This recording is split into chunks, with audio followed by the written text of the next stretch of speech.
Шайлоочулардын тизмесин түзүү тартиби жөнүндө айта турган болсок, анда жогоруда айтылгандай эле активдүү шайлоо укугуна ээ, мыйзамга ылайык биометрикалык каттоодон өткөн Кыргыз Республикасынын жарандары шайлоо тизмесине киргизилет. Шайлоочулардын тизмеси алдын ала тизме, контролдук тизме жана акыркы тизме болуп, 3 жолу шайлоо участкаларында илинет.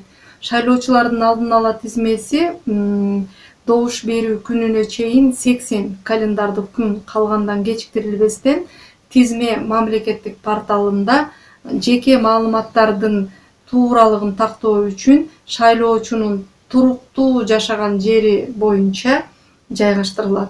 Ал эми ошол эле алдын ала тизме шайлоо участкаларында добуш берүү күнүнө чейин 70 календардык күн калгандан кечиктирилбестен шайлоо тилкелеринде илинет. Мындан шайлоочулардын алдын ала тизмеси менен таанышкан ар бир шайлоочу жеке маалыматтарында кандай гана ката же так эместиктерди тапкан учурда форма 1 арызын толтурат. Ошондой эле шайлоо дарегин өзгөртүү ниетин билдиргиси келгендер форма 2 арызын толтурат.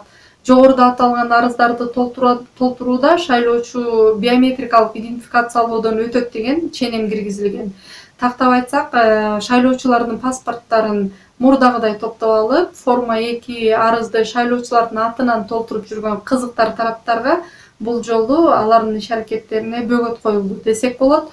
Мындан ары жаран өзү гана шайлоо участкасына келип, идентификациялоодон өтүп, арызын берет.